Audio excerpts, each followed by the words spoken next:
Today's show is brought to you by Audible.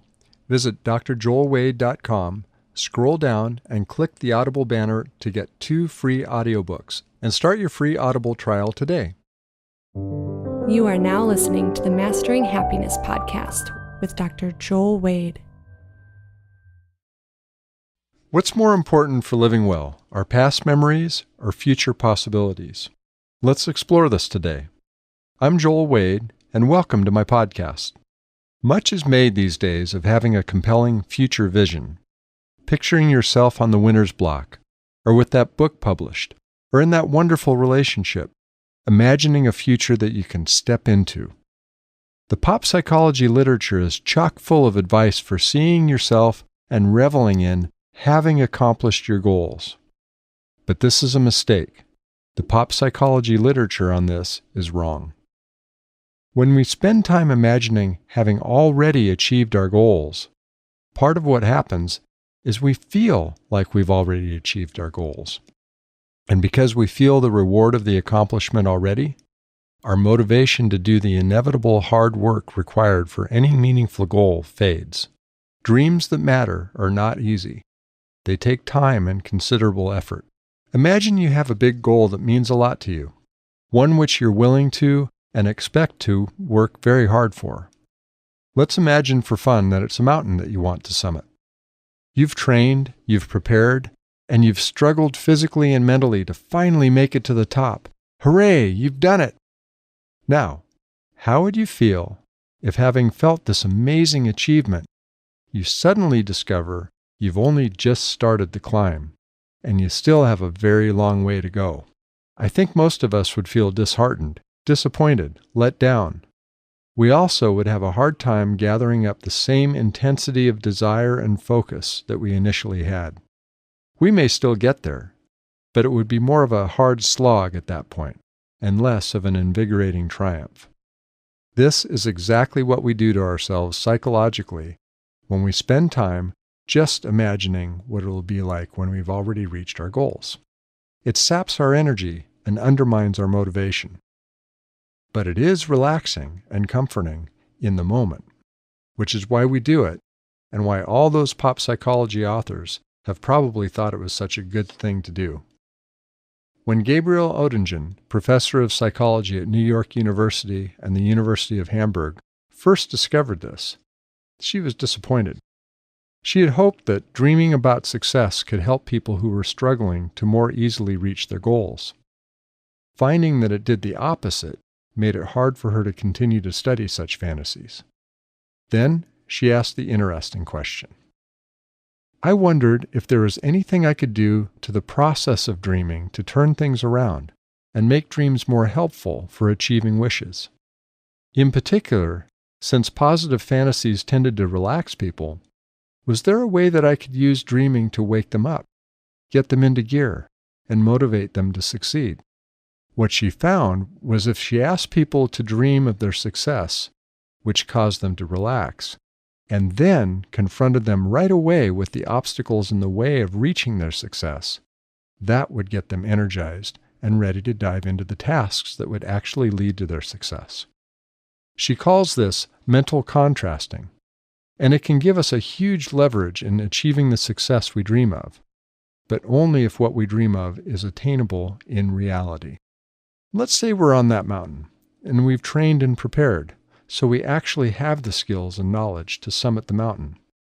Seeing ourselves at the top for a moment, and then identifying all the challenges between here and there that we must face, will get us fired up and ready to climb. On the other hand, if we have not trained and prepared, and don't actually have the skills and knowledge to climb that mountain, seeing the full reality of the challenges will sap our energy and make it very hard to get going. That's a good thing.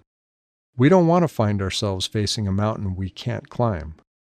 That would not only be disheartening, it could be extremely dangerous. In other words, if we have a dream and we want to achieve that dream, reality has to be our friend. Have the dream, but then identify what you actually need to overcome to reach that dream for real. If summiting that mountain has enough meaning to you, and you could do it with a lot of training and preparation, then mental contrasting can help you to get to work on your quest. But if you don't have the ability, no matter how much work you do, then it's important to let it go and make room for other things you can actually do. When we dwell on positive futures, our blood pressure goes down, and we feel less energized. We feel lower levels of motivation, and we don't have the energy or desire to overcome the real challenges that any meaningful goal requires. To be effective, we want to start with the dream, and we need the inspiration of a meaningful vision to draw us toward action. But then we need to shift our focus and go right to what the challenges are in front of us, what needs to be done. Imagine the future and imagine the obstacles. Doing so connects within us the future with the obstacles, and connects the obstacles with what we have to do to overcome those obstacles. This sets up an automatic process of problem solving and sorting out what we can and cannot do, and provides the energy we need to focus on actually reaching our goals.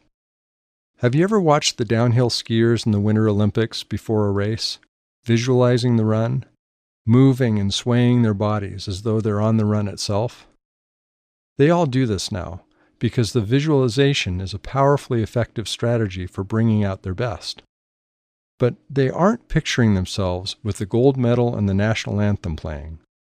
They're crouched down in a skiing stance, imagining how they'll negotiate the challenges of the run, the bumps and turns, the icy patches, practicing the specific skills that will bring out their very best performance.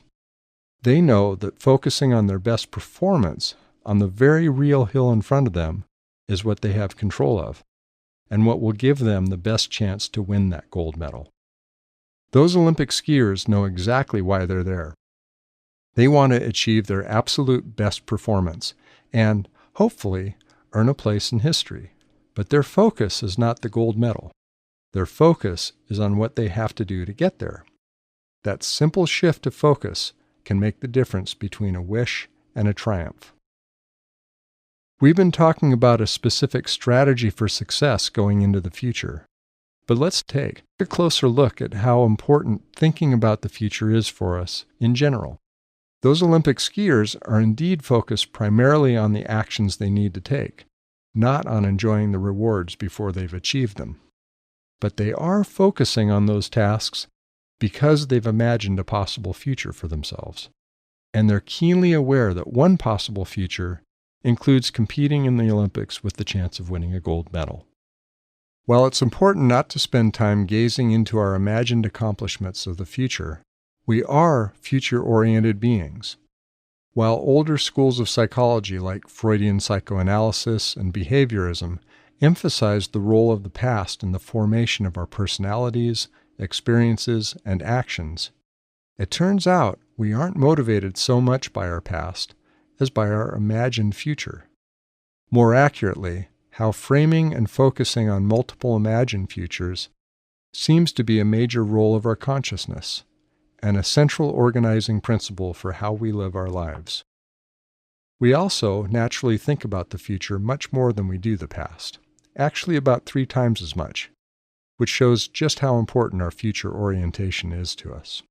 Our consciousness allows us to consider a wide variety of different possibilities, different paths we could take. Our thoughts and emotions are much more attuned to where we are headed than where we are.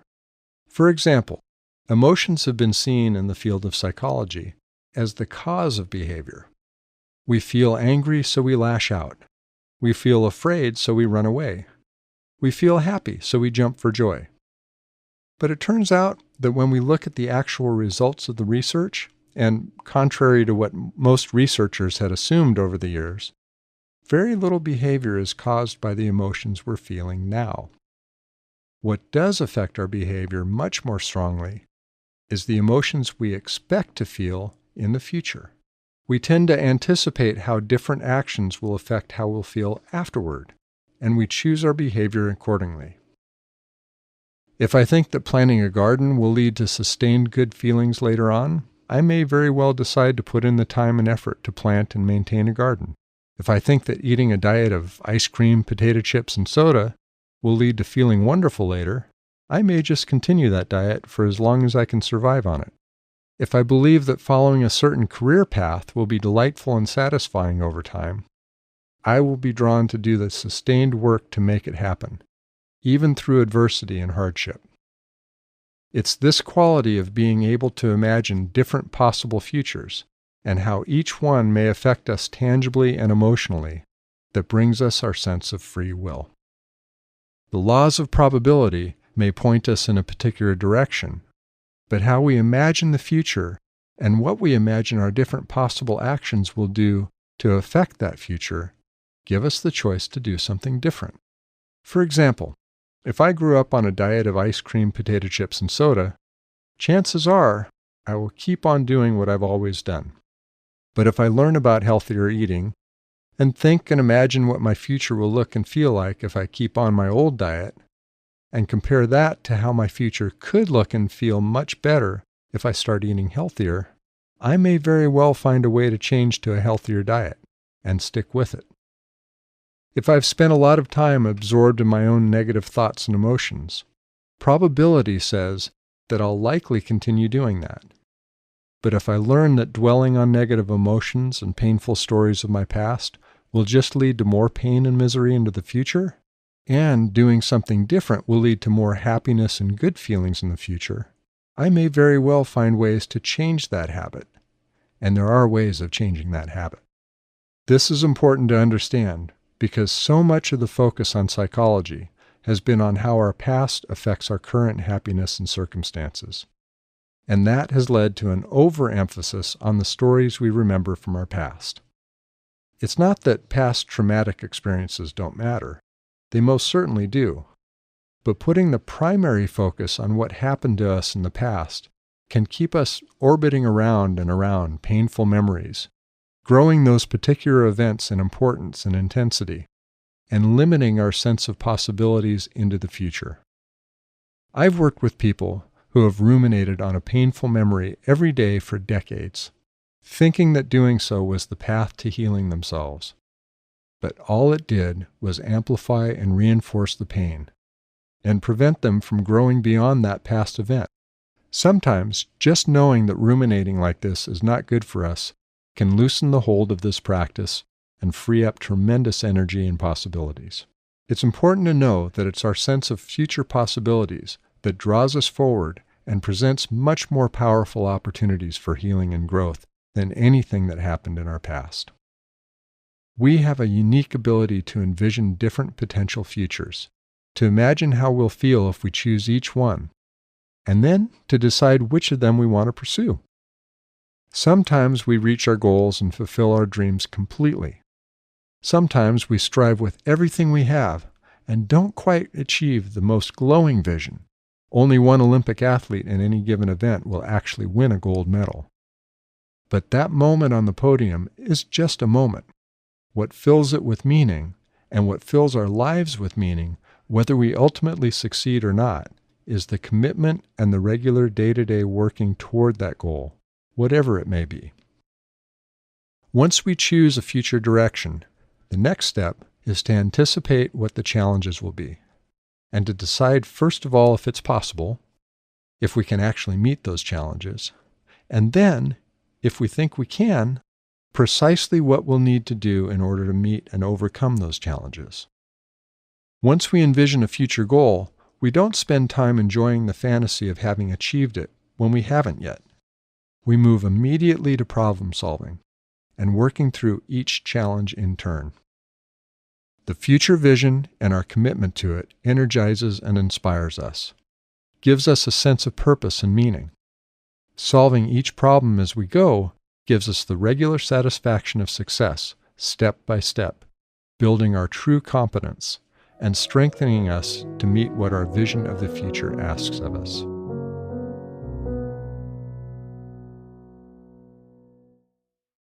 A Master's Course in Happiness is a monthly, in-depth program to help you actively, purposefully, and effectively live a happier, more fulfilling life.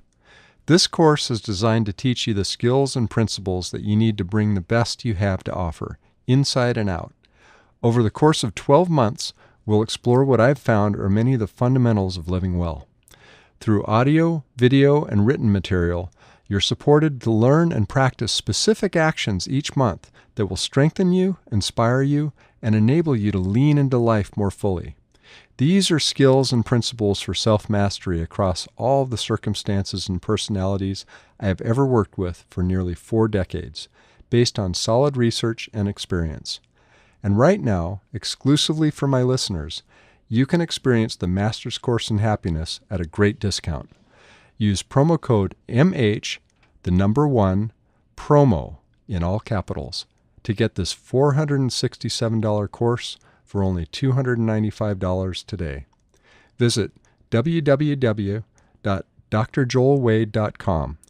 That's drjoelwade.com now, and use promo code MH1promo to receive this amazing course for only $295. A Master's Course in Happiness is designed to give you the most powerful skills that I can offer in a course. It will give you the tools and knowledge to apply yourself fully to the mission of mastering yourself.